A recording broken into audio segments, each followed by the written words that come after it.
you very much. And I now recognize the gentleman from Indiana, Mr. Burton, former chair of this committee. Let me preface my remarks by welcoming you here, Ray, or Thank Mr. you. Secretary.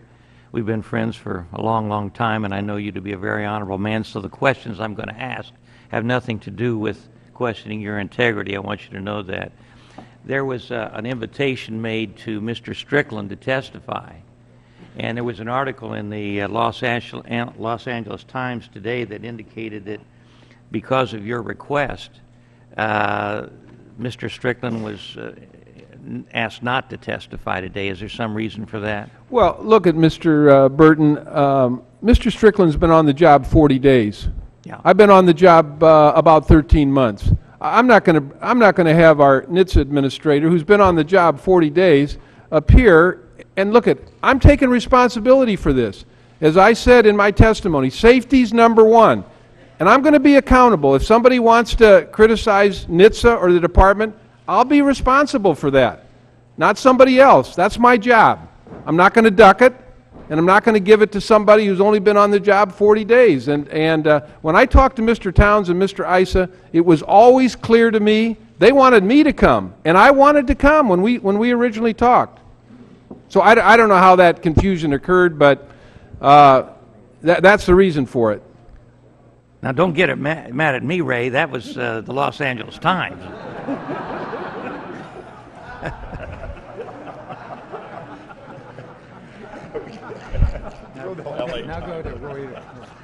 Well, just because I raised the little decibel in my voice doesn't mean I'm mad, Mr. Burton, Now, I can tell you that. Mr. Secretary, I've known you for 20 years. Don't give me that stuff. You know, there's a question about whether or not there might be some kind of a sweetheart arrangement with some of the people that preceded you working at NHTSA. And there are a number of people, I think at least 2 NHTSA employees, who now work for Toyota. They're on the Toyota payroll. And I have their names here.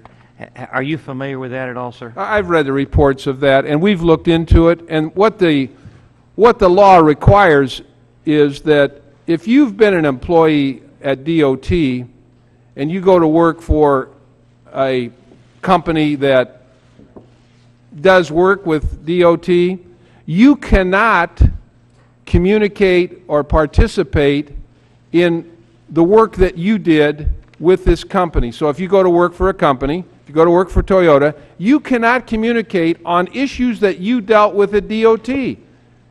So, for example, if those employees worked at NHTSA, which they did, they can't come back and be talking about these things. They could talk about a highway project or, something like that, I suppose. But and look, here's my pledge to all of you. If anybody here knows that there's violations, let me know. I'll refer it to the IG. Yeah. And there'll be an investigation. We're not going to. There has been no more higher standard set for ethics than this administration. No, At the first cabinet meeting, the president made it clear, I don't want any ethical problems with anybody. Well, this preceded you anyhow, Mr. Right. Secretary, but this Mr.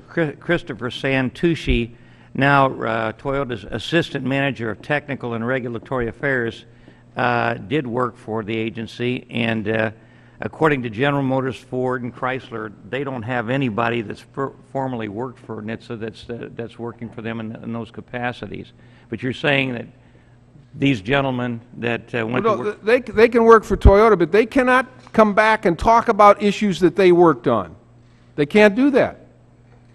They could talk to people in other modes, FAA or some other mode, but they cannot come back and talk to our folks about issues that they... Well, the one thing I would suggest is that the appearance is one of the things that right now I think the public's very concerned about, and a couple of people that worked at NHTSA that go to work and they're in a public relations position, they can talk to people at NHTSA, and the appearance may be that they're influencing some decision making that's going on. So I agree with you on this, Mr. Burton, and I think this law probably should be tightened up.